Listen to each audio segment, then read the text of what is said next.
Even before we delve into the text, before we open our Bibles and perhaps study a particular passage of Scripture, may mga bagay-bagay na tayong nasa sa isip. Meron tayong tinatawag na mga mental baggages, presuppositions about the meaning of a text, o di kaya presuppositions about the approach that we ought to be using doon sa passage of scripture na iyon. Lahat yan bahagi ng tinatawag na mindset po natin. At dala-dala po natin yan as we approach scripture. At ito yung nais po nating pag-aralan sa pamamagitan ng paggagawa ng ilang mga workshops. Kung bubuksan nyo ang inyong mga notebooks, makikita po natin ang ilan sa mga workshops na ating gagawin. Unang-una, itong painting na makikita nyo sa inyong notebooks. Perhaps this one on your screen mas maganda kasi colored. Ayan. And we might call this, bagamat hindi ako eksperto sa painting, I simply would call this as an abstract painting. At sa inyong exercise na ito, just pretend na kayo ay nasa sa isang museo at nakita nyo itong painting na ito hanging on the wall. At habang pinagmamasdan nyo itong painting na ito, nagbibigay kayo ng inyong kuro-kuro. You are giving your own interpretation about this painting. So, on the space provided sa inyong notebook, try to jot down your interpretation of this painting. Marahil maganda i-post nyo itong video na ito.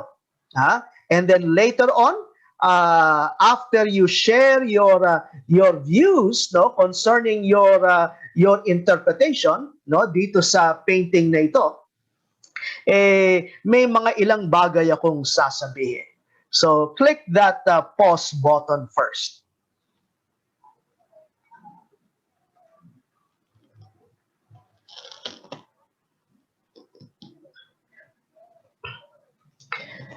Iba-iba ang ating mga perceptions. Ang ating mga perceptions, in fact, ay affected by various factors. Later on, pag-aaralan po natin yan sa mga susunod na sessions.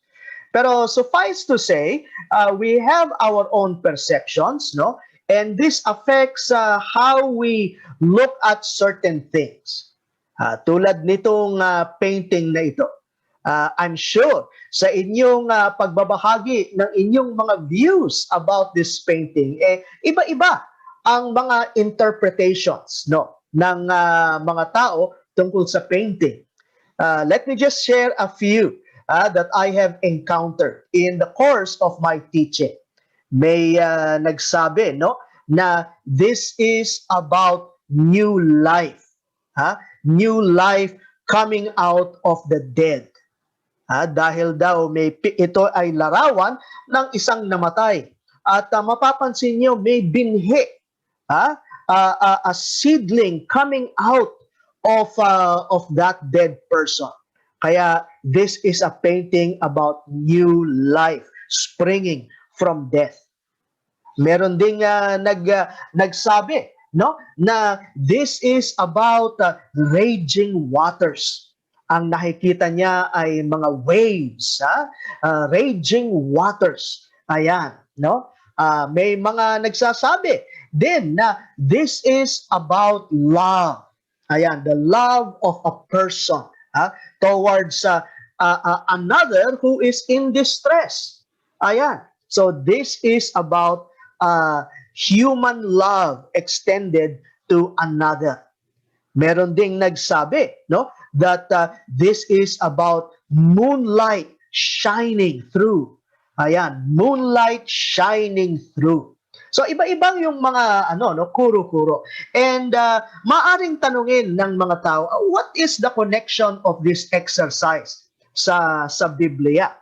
Well, oftentimes we approach the Bible like an abstract painting. Sa abstract painting, okay yan. In fact, most of the time, ang intention ng painter is to elicit all kinds of interpretations, no, perceptions about his own painting. Subalit, wag nating aakalain na ang Biblia ay isang abstract painting na kahit anong meaning ang ating isasabit doon sa scripture text, okay lang. Have you noticed na ito yung ito yung common na gawain natin when we have a group Bible study.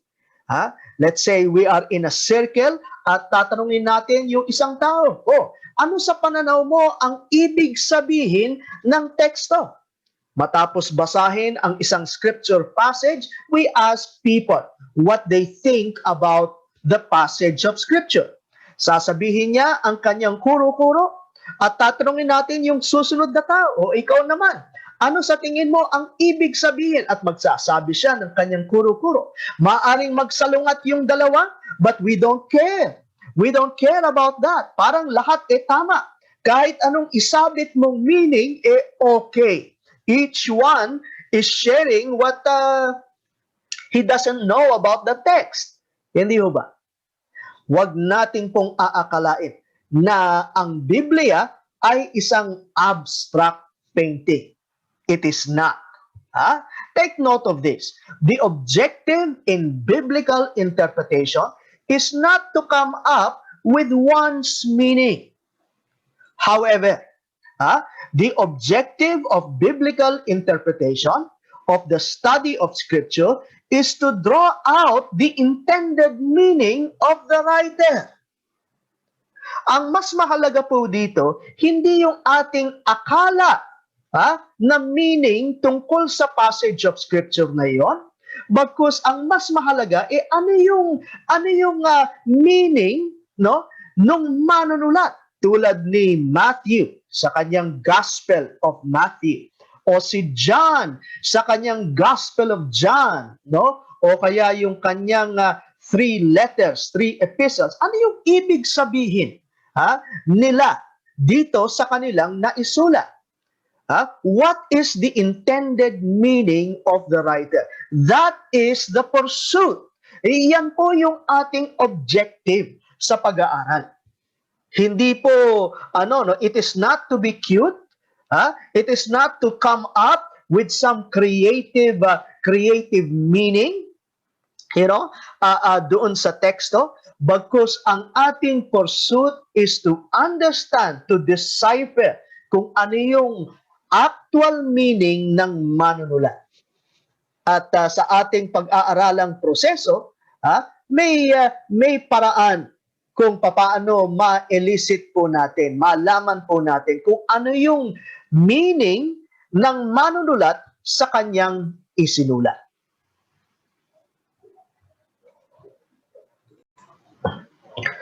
Puntahan naman natin ngayon ang isa pang larawan. This time from a painting, pumunta naman tayo sa isang photograph. Mas realistic, itong photograph. At makikita nyo rito ang photograph ng tatlong I would say young people, At sa inyong notebooks, makikita nyo na may 10 statements. Okay? 10 statements. And the instruction is, write down letter T doon sa blank provided. Kung ang statement na yon ay absolutely true. Lagyan nyo naman ng F kung ito ay absolutely false. Yung bang talagang masasabi nyo, mali itong statement na ito. O T kapag tama talaga itong statement na ito. Now, write a plus sign if it is most probably true. In other words, may posibilidad, mataas ang posibilidad na ito ay ito ay totoong statement. Pero may puwang, may element of uncertainty din. pero malaki ang tsansa na ito ay totoo. Ngayon naman, lagyan nyo ng question mark kung hindi talaga natin masasabi kung totoo o hindi ang statement na yon. Again, let me give you a few minutes, to answer the statements at to share some of these, sa inyong group discussion. So click the pause button, para ating mabigyan ng panahon na answeran yung mga statements at mag-share tayo sa isa't isa.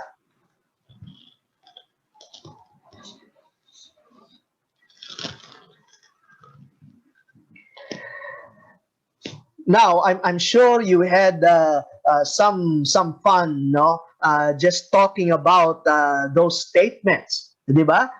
Tungkol sa larawan na yan, sa photograph na yan. I won't be answering the whole thing. Pero it's quite interesting na minsan may mga tao na gumagawa ng dogmatic statements. Talagang ipagpipilitan yung kanyang posisyon tungkol sa isang bagay without really researching or having a basic knowledge about kung ano man ang pinag-uusapan. So let me just cover siguro mga apat na statements, para lang magbigay ng halimbawa dito. Ang unang statement is the persons doon sa photograph ay siblings o magkakapatid. Now, again, believe it or not, some people would say true. Ngayon, mabuti na lang kung meron silang alam tungkol sa mga individuals na nasa sa larawan. Marahil kilala nila. And because of that knowledge, they are able to give an accurate statement. Pero honestly, can a photograph say that? Maaari ba natin malaman kung magkakapatid sila sa pamamagitan ng larawan lamang? Maaring sabihin natin magkakamuka. Pero still, this is no justification for making that statement unless you have prior knowledge. So, mukhang question mark kapag hindi nyo kilala. Pero sa totoo lang, mga magkakapatid yan. Second statement, the man is the eldest. Now, it seems like it. Mukhang of the three, sa hitsura, maaaring siya yung pinakamatanda. Bagamat, we would say, can a photograph say that? Can a photograph show who is elder than the others? Again, maaaring sabihin natin na plus sign, probably, most probably, or a question mark. Because you cannot really decipher from a photograph. Pero again, as I've mentioned previously, may mga ilang tao na talagang ipagpipilitan. Sa kanila, mas matanda yung lalaki. Kaya sasabihin nila, yes, true, absolutely true. And this is, we may apply this into Scripture. May mga pagkakataon na gumagawa tayo ng dogmatic statement. O di kaya narinig natin sa isang kaibigan, narinig natin sa mahal nating pastor, itong interpretation na ito. But have we really studied the text para masabi natin, oo nga, totoo nga ang statement, o totoo nga, ito nga yung interpretation? Or are we making dogmatic statements simply because of hearsay? Baka narinig lang naman natin, pero hindi natin talaga napag-aralan. So, those are some things na ating matututunan dito sa exercise na ito. A third one, they are not happy.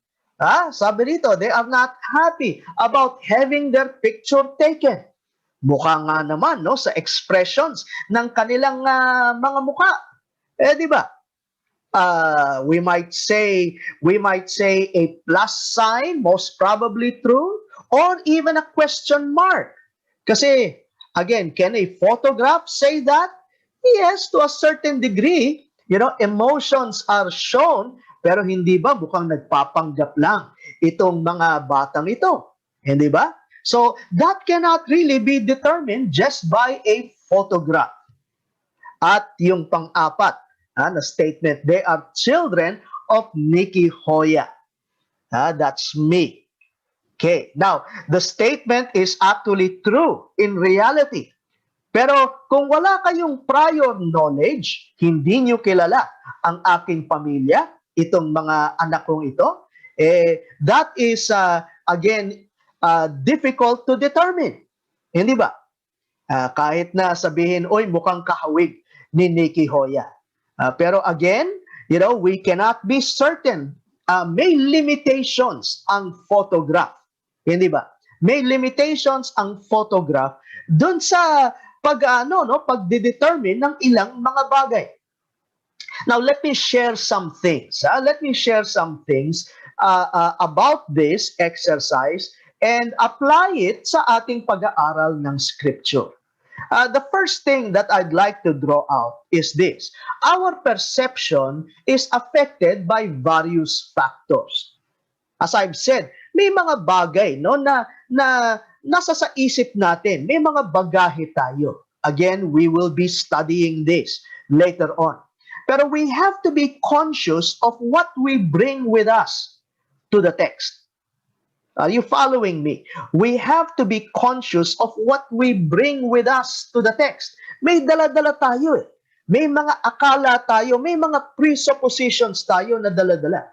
And all I want, hindi ko naman sinasabi na lahat ng ito bitawan natin. Subalit, we have to be honest in saying, well, this is my presupposition. Ito yung dala ko sa teksto. And then susuriin dapat natin kung yung presupposition na yon tama o mali.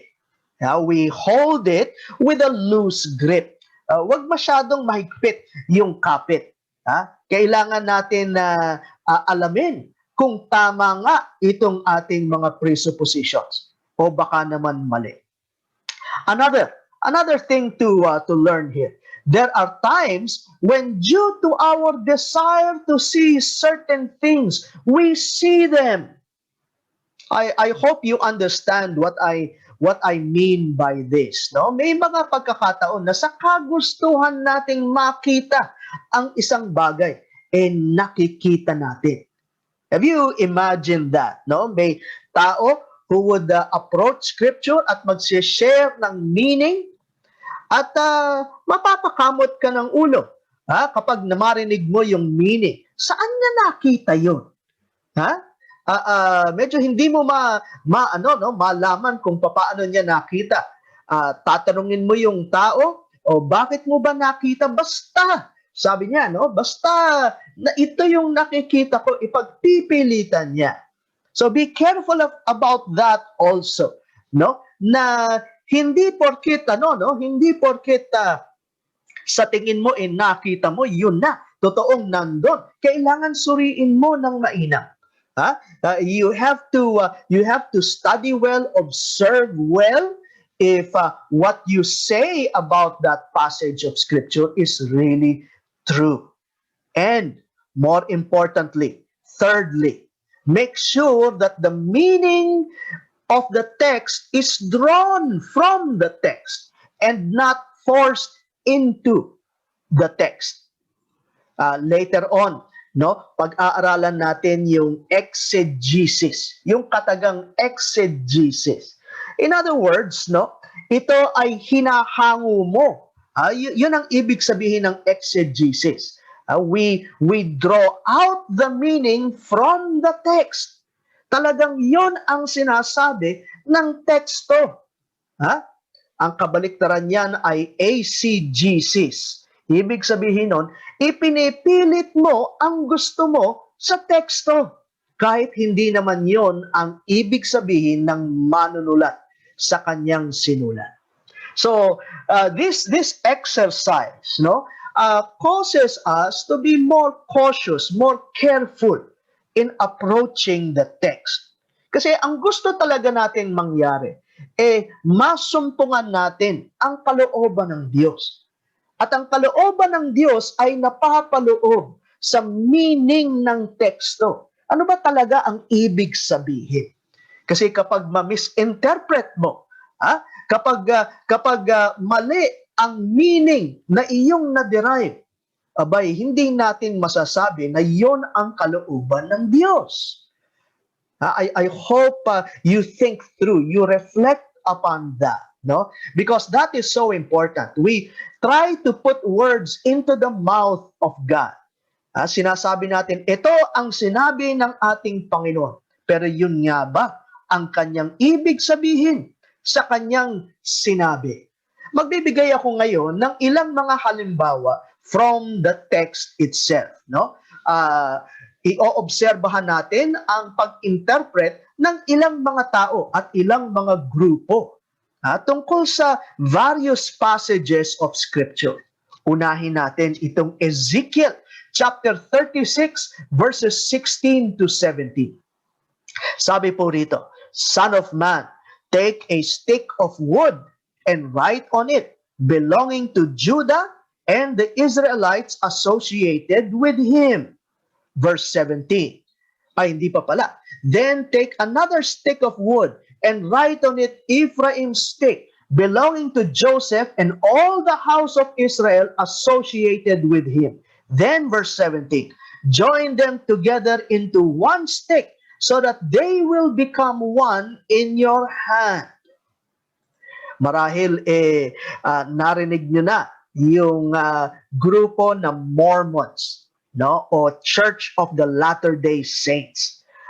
Kung saan sila ay gumagamit hindi lamang ng Biblia, pero ibang mga sources, sources of God's words, no? Sabi nila hindi lang Biblia, pero meron silang tinatawag na Book of Mormons. At yan kapantay ng Biblia ayon sa kanila. At believe it or not, itong Ezekiel chapter 37, 16 and 17, at least among some Mormons, no, that we have heard, ito yung ginagamit nilang justification for that. Na yung isang stick daw ay ang Biblia at yung isang stick ay yung Book of Mormons. At sabi dito sa verse 17, ipagdikit mo sila and they become one in your hand. Yan daw ang kabuuang salita ng Diyos, ang Biblia at ang Book of Mormons. Again, we ask ourselves, saan mo nakita yan? Where in the world do you see the Book of Mormons there? Is the stick really referring to one book and the other stick referring to another book, such as the Bible? Or is this simply a figment of one's imagination? Sabi ko nga, sa kagustuhan mong magkaroon ng justification sa iyong ginagawa, tulad ng pagkakaroon ng extra biblical authority, ipagpipilitan mo na ito ang meaning nito. Ezekiel chapter 37, 16 to 17. This is a justification for the Book of Mormons. Again, this is outrageous. And I hope you understand what I mean, no? Itong exercise na ito na ating ginawa, somehow shows us na we have to really make a prior research. Alamin natin kung anong ibig sabihin talaga ng text. We exegete, we draw out the meaning from the text. We do not force the meaning into the text, tulad ng ginagawa nitong grupo na ito. Another example, at ito naman gagamitin ko yung isang grupo, another group, religious group, na hindi naniniwala na si Jesus Christ ay Diyos. At ito yung proof text, a proof text na ginagamit nila. Hosea 11:9. Allow me to read that. I will not carry out my fierce anger, nor will I turn and devastate Ephraim. For I am God and not man, the Holy One among you. I will not come in wrath. And of course, itong grupo na ito, very popular in the Philippines, no? Itong Iglesia ni Cristo na hindi naniniwala na si Jesus Christ ay Diyos, they would emphasize itong statement na ito na siyang makikita sa Hosea 11:9. For I am God. Diyos ang nagsasalita. For I am God and not man. Oh, tingnan nyo. Sinasabi dito na ang Diyos hindi po pwedeng maging tao, sabi niya. And that somehow is proof text, is proof, patunay doon sa kanilang doktrina na si Jesus Christ is a special man, but man nonetheless, and not God. Pero again, is that what the passage is saying? Mukhang kung titingnan mo yung kabuuan, makikita natin, in fact, you don't have to go outside the verse itself. Ang pinag-uusapan ay yung compassion ng Diyos doon sa Israel. At sabi rito, hindi ako tulad niyo, mga tao na walang awa. Ako ay Diyos, hindi ako katulad niyo. Yun ang kanyang sinasabi. He is not saying that God, Him being God, cannot be man. Ang nangyayari minsan, nauuna ang doktrina. Hindi ba? Gumagawa ng mga conclusions, and then, sinasaliksik ang Biblia in order to see kung merong patunay o proof doon sa kanilang sa kanilang mga conclusions. And chances are may nakikita. Kahit hindi ito yung sinasabi nitong passage na ito, pero nakikita nila. And they are adamant about it. Tingnan mo, klarong-klaro, for I am God and not man. But certainly, a closer look would tell us, he is not talking about God not becoming man. Yung incarnation, hindi po yun ang pinag-uusapan. Pero God is comparing Himself with sinful human beings na walang awa. Ang sinasabi ng Diyos, hindi ako katulad niyo. Exegesis, not eisegesis. Draw out the meaning from the text. Do not force the meaning into the text. Ito naman, another group, no? In our times today, no? Yung homosexual relations o same-sex marriage, pinagpipilitan din. At may mga ilan, no? Mga so-called Christian groups, no? Na ginagamit ang Biblia in order to justify same-sex relations. At ang proof text nila ay, o isa sa mga proof texts, ay itong relasyon ni David at saka ni Jonathan. David and Jonathan. Dahil sila BFF, magkaibigan. At ayon dito sa 1 Samuel 19:1, and then we jump to chapter 20, verse 41. Notice what it says. Saul told his son Jonathan and all the attendants to kill David. But Jonathan, it says here, was very fond of David. Oh, mukhang more than just friends ang kanilang relasyon, hindi ho ba? Ayon dito sa mga grupo na ito, no? Mga LGBTQ+ na movement o yung grupo, lalo na yung mga ilan na naniniwala o gumagamit sa Biblia. Sabi naman dito sa chapter 20 verse 41, after the boy had gone, David got up from the south side of the stone and bowed down before Jonathan 3 times with his face to the ground. Then they kissed each other and wept together. But David wept the most. Oh, so once again, no, Hindi ba ito ay patunay na allowed ang same-sex relations? Now, is that what the passage is saying? Again, there are times na maging yung kasalanan sa kagustuhan natin ma-justify ang sinful lifestyle natin, pinagpipilitan natin ang ating gusto. You know? And we impose our meaning into the text rather than being honest, and draw out the meaning from the text. Ito yung masasabi nating hinahayaan natin ang Diyos na mangusap. Hindi yung naglalagay tayo, nagpapasak tayo ng mga salita sa bibig ng Diyos. So these are just some examples that we can use. Now, let me turn to another exercise. And this time, mas malapit ito sa Biblia dahil ito ay sulat.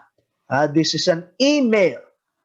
And of course, there's another example given in your notebook, pero gusto ko mag-focus tayo dito. So I would be, once again, flashing this on the screen. Hit the pause button para tingnan nyo ng maigi ang kasulatan, at try to understand what the email is all about. Ngayon, bibigyan ko kayo ng senaryo. Ang senaryo is, itong sulat na ito ay sulat ng magbarkada. Mukhang bagong generation. Mga bata o binatilyo. At ito ay nabasa ng kanyang tatay. At may mga question ang kanyang tatay dito sa mga sinulat dahil hindi niya lubusang maunawaan. So, try to understand paano kaya ito mauunawaan ng kanyang tatay. At ano ba ang ibig sabihin nito? So, hit that pause button so that we would begin this exercise. Okay?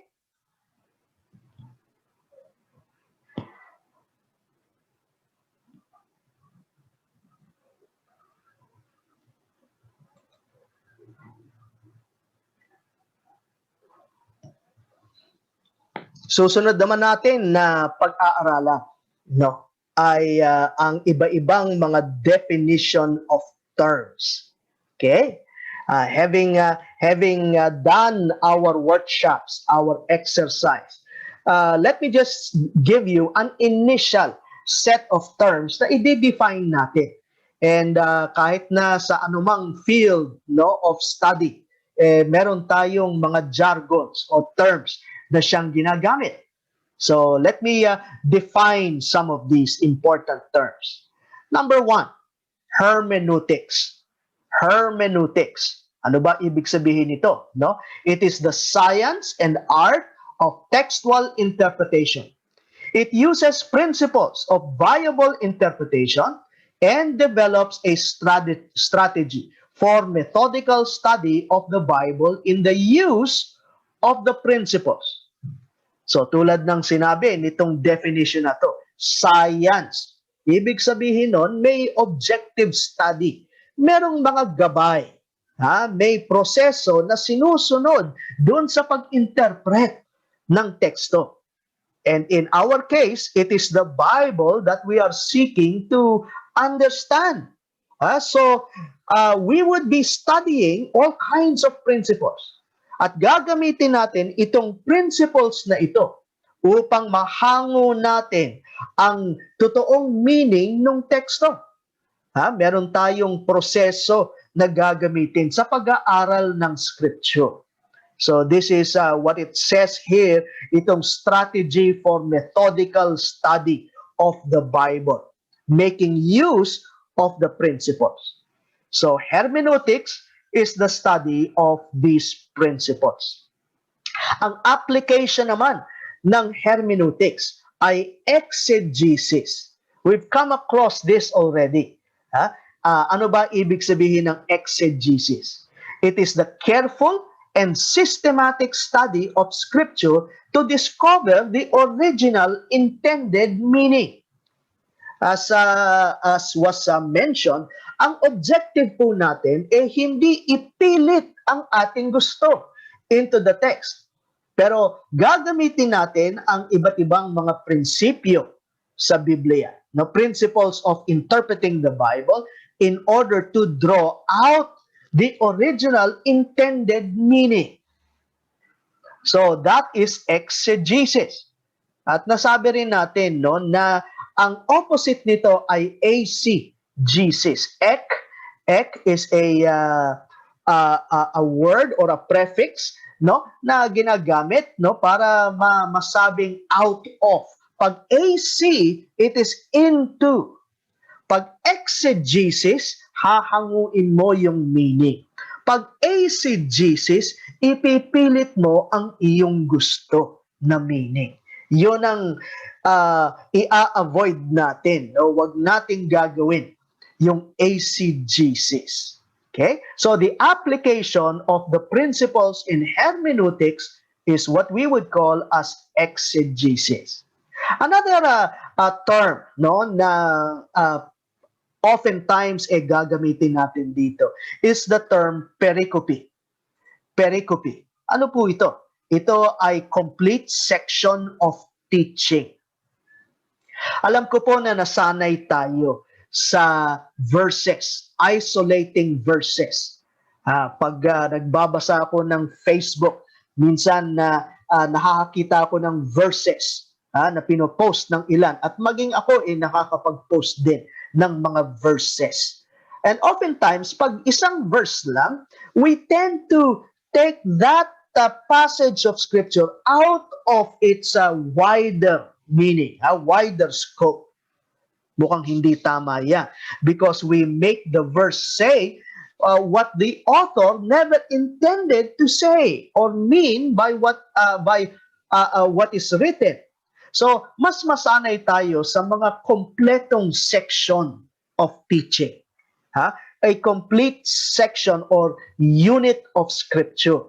It may be a paragraph. It may be a set of paragraphs, no?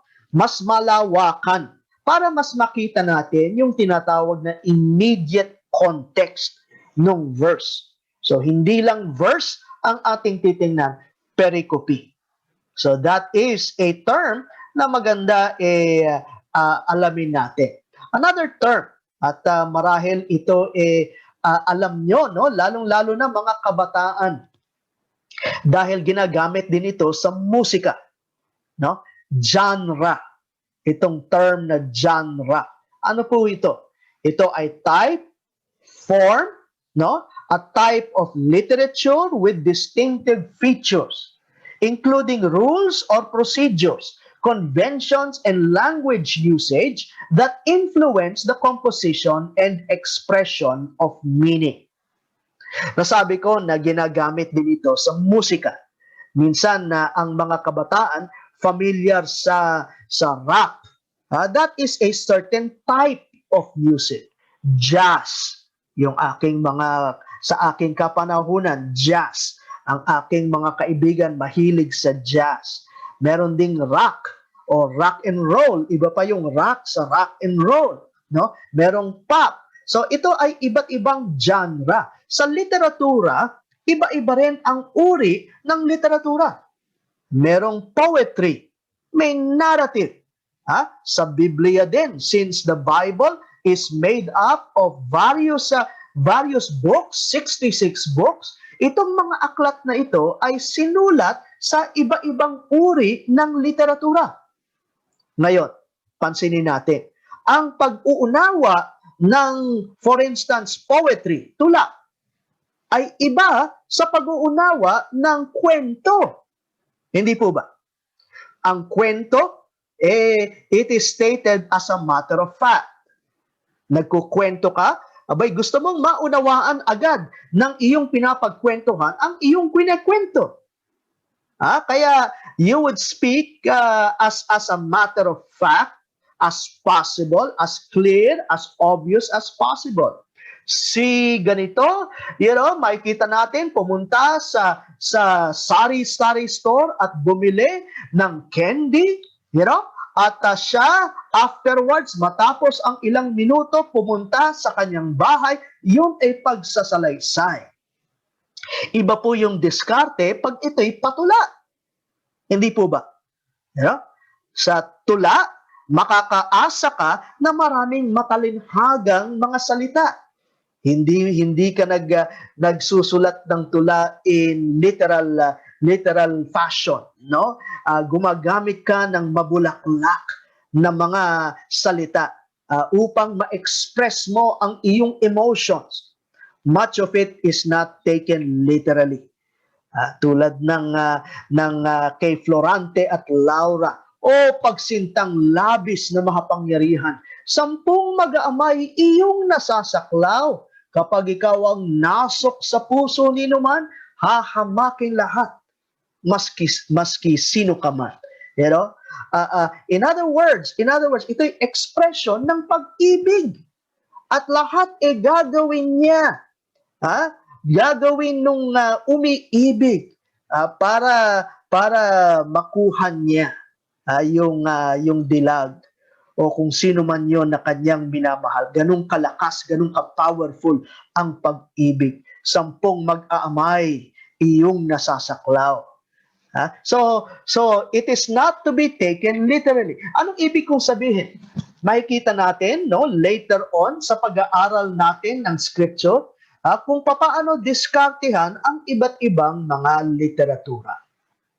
Okay? So genre is quite important sa ating pag-aaral ng hermeneutics. Another term na ating pag-aaralan is that of pre-understanding. Ano yung pre-understanding? The aspect of the task of interpretation that describes what the reader-interpreter brings to the task of interpretation.